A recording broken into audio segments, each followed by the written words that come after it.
Alright, so I'm going to do a quick classroom tour.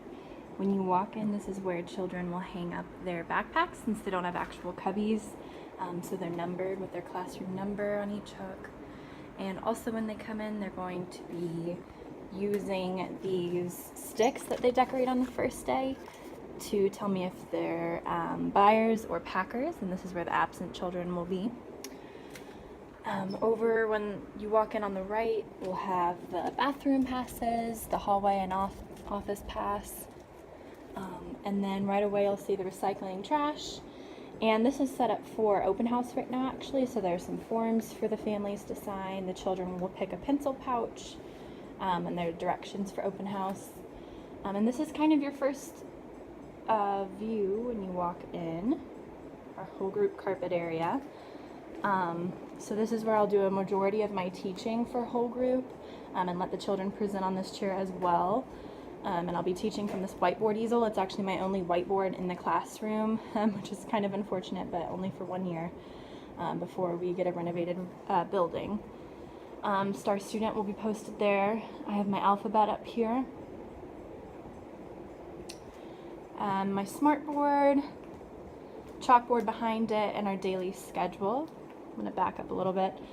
This is our calendar area as well as my classroom library. I decided to keep my classroom library pretty small and aesthetically appealing for children. These are library books from my local city's library that I'm going to replenish probably every week or two, just to keep it fresh, especially as a first year with a first year teacher's collection of books. It's not quite as big yet. But for the rest of them, I decided to level them with the F&P leveling system. We use DRA, so I'm leveling them with numbers on the back, but the letters are also posted with the numbers, so that I can ask a child who reads at a level D to either choose a D book, or I could be more specific and ask them to pick DRA 4. So it kind of works both ways if I need to change something. So this is one of my 2 windows, and my sister gave me that lovely hanging plant basket, which I love so much. And as you can see, I tried to incorporate plants and lights, I'll give you a quick view, kind of all over the room to give it a calm and natural feel in my classroom, because I think that's important not to overstimulate children, especially at this age.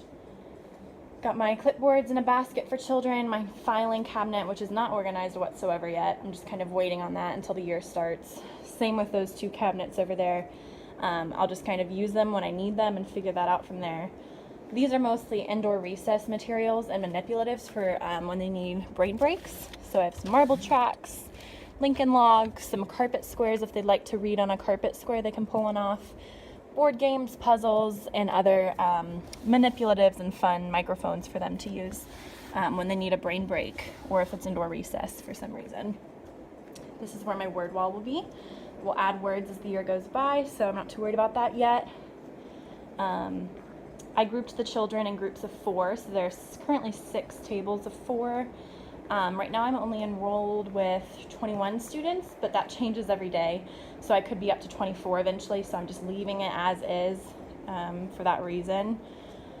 This area, I'm sorry, is it was a really scratched up heater. It's a very, very old building I work in, so I decided to cover it with some dust covers from books, just to make it more child friendly and not such of an eyesore. And this part of the room is actually the only part that's not done yet. I have not received my new teacher's desk yet. It should be coming in either this weekend or right before school starts. So everything you see here is just waiting to be put on my new desk.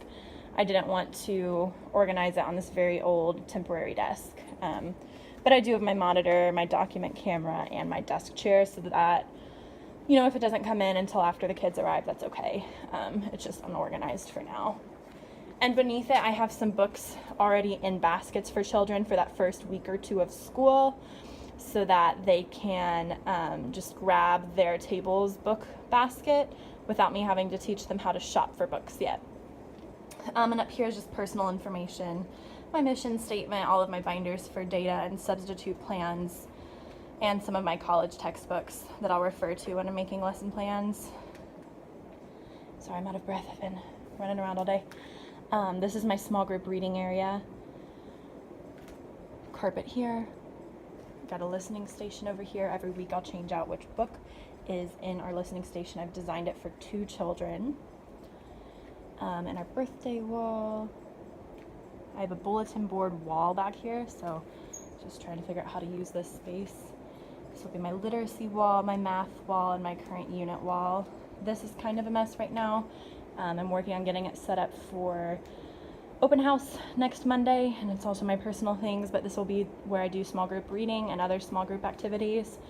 I don't have a table behind me for teaching, so I have this rolling cart where right now I have some magnetic letters, the whiteboard, some materials for teaching small groups, which will probably not start until week 3 or so, but it's good to have that set up and ready.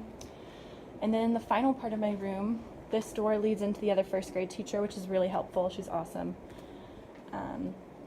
Got a little bit of a filing system going on here, labeled it days of the week, to grade, to copy, etc. To kind of organize myself. Classroom sink, some spray bottles. I'm hoping children will help me water my plants throughout the week. This is just some of my curriculum, books that I need to keep together. I'm not sure what I'm going to use my rainbow bins for, but I don't like that they're rainbow necessarily, so I kind of kept them away from everything else. And then this is just storage. It doesn't look so great, and I'm hoping to cover it with a curtain at some point, but it is nice that I have access to all of my extra books. I store a lot of my books up here because I don't want so many available to the children at one time, so I'll just replenish them using those baskets. And then finally, I have my teacher's closet. Nothing great in here. My city library books will be in there so I can replenish them. The children won't be able to see what the other books are. So yeah, that is the majority of my classroom. Obviously it's not completely done yet. I need to do that desk hopefully next week. But for the most part, I'm feeling pretty proud of it. I've worked many weeks on this. And just thank you to everyone who has helped me get to this point. It's definitely starting to feel real.